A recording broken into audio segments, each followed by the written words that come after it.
চলো আজকে তোমাদের আমি মাশরুম দিয়ে একটা হেলদি খাবার করে দেখাবো। এটা খেতেও কিন্তু ভীষণ মজাদার হয়। তো সবার ফার্স্টে আমি এখানে হাফ চামচ মতো বাটার নিয়ে নিয়েছি। বাটারটাকে হালকা একটু গরম হতে দিয়ে এর মধ্যেই আমি দিয়ে দিচ্ছি মটরশুঁটি। মটরশুঁটিটা আমি একটু বেশি করেই দিচ্ছি যাতে খেতে আরো বেশি টেস্টি হয়। তারপর আমি পরিমাণ মতো হালকা একটু লবণ দিয়ে এটাকে ভালো করে নাড়াচাড়া করে নেব। এটা মোটামুটি ভাবে ভাজা হয়ে গেলে একটা বাটিতে এটা আলাদা করে তুলে রাখবো। এবার সেম কড়াইয়ে আমি আরেকটু বাটার দিয়ে নেব। তারপর ওই তেলেই মাশরুমগুলো দিয়ে নেব। এখানে যতটুকু খাবো ততটুকুই দিচ্ছি, মানে আমি পরিমাণ অনুযায়ী এগুলো দিচ্ছি।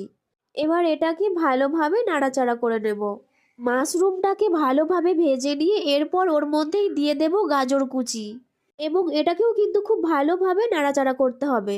গাজর কুচিটা একটু ভালোভাবে ভেজে নিয়ে ওর মধ্যেই দিয়ে দেবো ছোট ছোট করে কাটা ফুলকপি এবং ব্রকলি।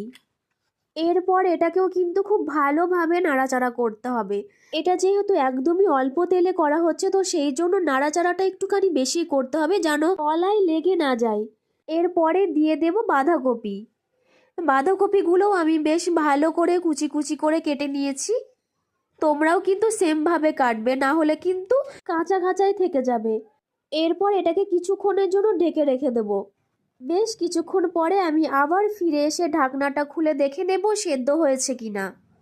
আমরা যে বাঁধাকপিটা দিয়েছিলাম, বাঁধাকপিতে কিন্তু আমরা সবাই জানি জল ছাড়ে, সেই জলেই কিন্তু সেদ্ধটা হয়ে যায়। এরপরে আমি দিয়ে দেব এখানে ক্যাপসিকাম, তারপরে বিনস বা বরবটি তোমরা দিতে পারো, আমি এখানে বিনসটাই দিয়েছি। যে যেটা খেতে পছন্দ করে দিতে পারো। এরপরে এটাকেও কিন্তু খুব ভালোভাবে নাড়াচাড়া করে নিতে হবে।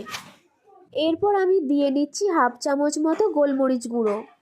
তারপরে আমি আগে যে মটরশুঁটিগুলো ভেজে রেখেছিলাম সেগুলো আমি এখন দিয়ে নিচ্ছি, এবং এটাকে খুব ভালোভাবে মিশিয়ে নিতে হবে। আচ্ছা, তোমরা যারা আমার চ্যানেলে নতুন দেখছো তো তারা প্লিজ সাবস্ক্রাইবটা করে দিও, আর পাশে যে বেল আইকনটা রয়েছে সেটাতেও ক্লিক করতে পারো, তাহলে আমার ভিডিও নোটিফিকেশন তোমাদের কাছে পৌঁছে যাবে। আর যারা আমার অল টাইম ফ্রেন্ড রয়েছো তো তারা প্লিজ লাইক কমেন্টটা করে দিও। তো দেখতে থাকো।